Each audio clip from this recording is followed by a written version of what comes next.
मेरे पत्रकार साथियों, मैं सबसे पहले तो अवधेश प्रसाद जी का आज जन्मदिन है, उनको बहुत बहुत शुभकामनाएं। वो और ऊंचाई पे जाएं, स्वास्थ्य बेहतर हो, स्वास्थ्य बेहतर हो, बिल्कुल स्वस्थ रहें।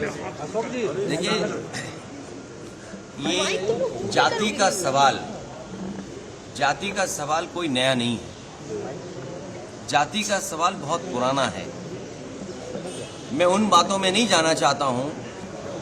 आप हमारे वो साथी हैं जो हर एक पे नजर रखते हैं, और एक समय ऐसा आया था उत्तर प्रदेश के सदन में जहां शूद्र को लेकर के बहुत सी चर्चा शुरू हो गई थी। और मुझे याद है कि मैं जब मंदिर के दर्शन करने गया तो कुछ ऐसी ताकतें हैं समाज में, वो नहीं चाहते थे कि मैं हवन पूजन करूं। मैं आपसे कहूंगा साथियों कि वो जानने की कोशिश आप करना कि वो कौन सी ताकतें हैं समाज की जो किसी को पूजा पाठ के लिए, हवन के लिए उस समय रोक रही थी। और वो दिन मैं भूल नहीं सकता हूं जिस दिन मुख्यमंत्री आवास को गंगा जल से धोया गया था। मुझे कोई आज समझा दे, कोई जागरूक समझदार इंसान मुझे ये समझा दे कि किसी मुख्यमंत्री के घर को गंगा जल से कैसे साफ किया जा सकता है। मैंने लोकसभा के चुनाव में मैनपुरी में देखा कि बहुत सारे लोगों ने प्रतिमा को धोया था।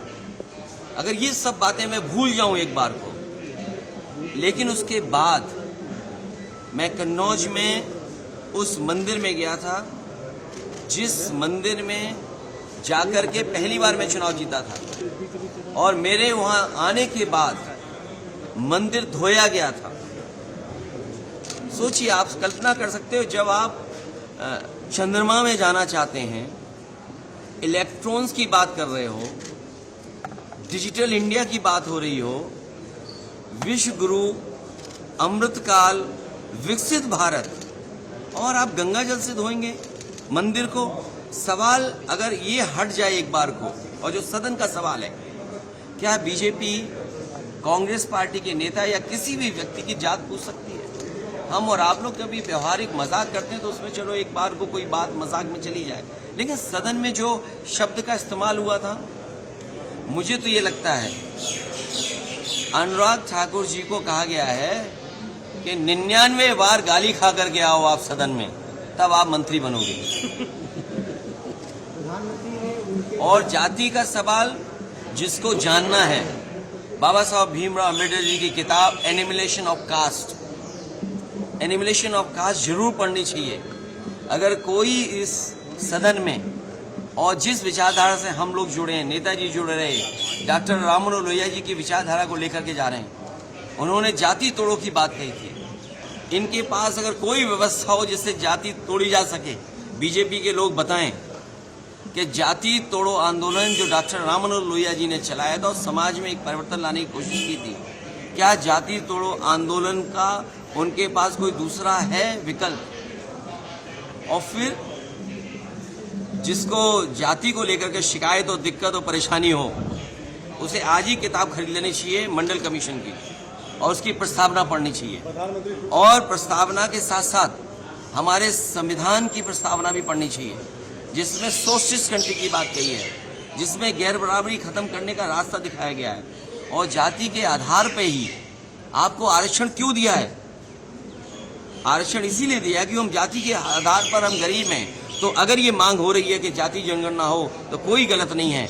हमारे बहुत सारे फैसले और बहुत सारी नीतियां तभी अच्छी बनेंगी जब जाति जनगणना हो जाए और समाज को ये पता लगे कौन कितनी आबादी का है, उसको उस हक और सम्मान के साथ उसको उसमें मिल जाए। और सबसे बड़ी बात है, भारतीय जनता पार्टी के लोग घबराए हुए पीडीए की लड़ाई से, ये पीडीए से घबराए हुए हैं, क्योंकि एनडीए को अगर किसी ने पटका है तो पीडीए ने पटका है। और जो लोग कहते थे एम बाई गठबंधन, हमारे पीडीए ने एम बाई को हराने का काम किया है। इसका जवाब उनके पास नहीं है। सर, प्रधानमंत्री जो अपलोड कर रहे हैं अनुराग ठाकुर के स्टेटमेंट को, उस पर कुछ है? उनके लिए कहा है कि वो 99 बार इस तरह का कहें सदन में, तब वो मंत्री बनेंगे। सर एंटी कन्वर्जन अब मैं पत्रकार साथियों से हाथ जोड़ूंगा। कल भी मैंने कहा कि आप मुख्यमंत्री जी से क्या उम्मीद करोगे, उससे कोई और उम्मीद कर सकते हैं आप कोई उम्मीद ये कर सकते हैं कि किसानों की आय दोगुनी करेंगे? क्या उनसे उम्मीद कर सकते हैं कि आज के जमाने के हिसाब से किसान के लिए वो मंडी बनाएंगे? जितने बड़े पैमाने पे नौजवान बेरोजगार हैं, क्या उनको नौकरी देने का बात कहेंगे? अरे जिन्होंने बिजली को महंगा कर दिया हो, बिजली के कारखाने पूरे न किए हों, उत्तर प्रदेश को बर्बाद कर दिया हो, और उनसे क्या उम्मीद करोगे? क्योंकि वो ध्यान हटाना चाहते हैं, कभी तख्ती लगवाते फिर रहे हैं, कभी फिर वो ऐसे कानून ला रहे हैं। अरे छुआछूत के खिलाफ भी कोई काम करेंगे, और फिर सरकार, ये जानते हैं आप,